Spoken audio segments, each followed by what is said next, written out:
Hi, I'm making this video to educate our medical professionals about our 3D printing community.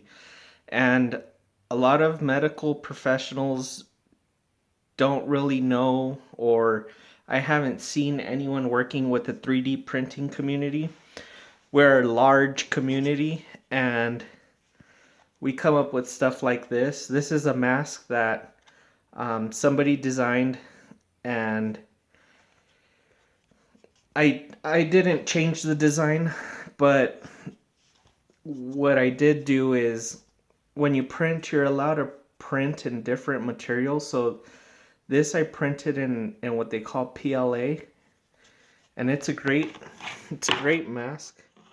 So it has a replacement filter here, and you just turn this guy,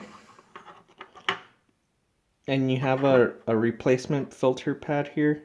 And these pads here you could get at Walmart for um, there are 100 of these for, I think it was like $3. So you could buy those. And what I did different is this mask didn't really want to conform to my face. It kind of hurts my nose right here. And there's a much harder plastic, so it's not sealing as well. So what I did was I printed in a material called TPU. And TPU is a flexible material.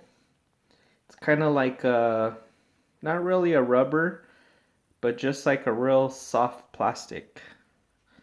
And so this one you get a much better seal here. And then I just used a piece of the same filament as a headband. And this all works together. And you can replace the filter just like the other one.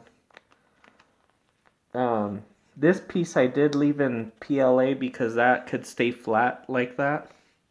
So it's PLA, and this is TPU. And another thing I wanted to mention is the 3D printing community. There are thousands and thousands of these printers all around the world. Um, Printing does take some time. Um, this mask took about 5 hours to print, but it did it while I was sleeping, so I could probably do 4 a day, 2 before I go to work and 2 after I go to work, or 2 when I go to work and 2 when I get home from work. So I could probably do 4 a day. And if you multiply this by thousands of people, um, what where there's a disconnect with the 3D printing community and the people who would possibly be able to use these is, how do we get these to you? How do we know who to send these to? Um, can you guys even use these? I'm talking about the medical professionals, the people who are getting sick and are supposed to be saving us.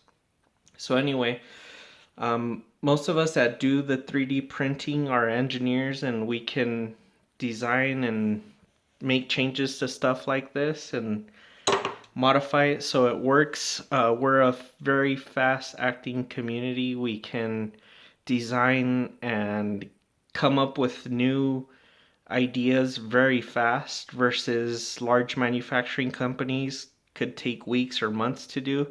We could do it, in a few days. So there's another thing too, and I'll put the link in the description. There's a guy who's making these awesome face shields, and he's just using a transparency from a overhead projector. And you could buy a pack of 100 of these transparencies for like $20 on Amazon or wherever. And there's no shortage of them or anything. And all you do is take a regular 3-hole punch them, and we 3D print the headband, and you just put on the transparency on that, and you have your face shield. So, my whole thing is I would like to make these things. I just would like medical professionals to reach out to the 3D printing community and let us know how we can get these to hospitals. Are they approved to be used? And is there anything we can do to help? And like I said, these are cheap little cotton makeup removal pads that you find at Walmart, and they're $3 for a pack of 100. So these could potentially be 100 replacement face shields, and the outer piece can of course be sanitized. Water or any kind of sanitizer won't hurt this material as long as you're not soaking it in pure bleach or something like that.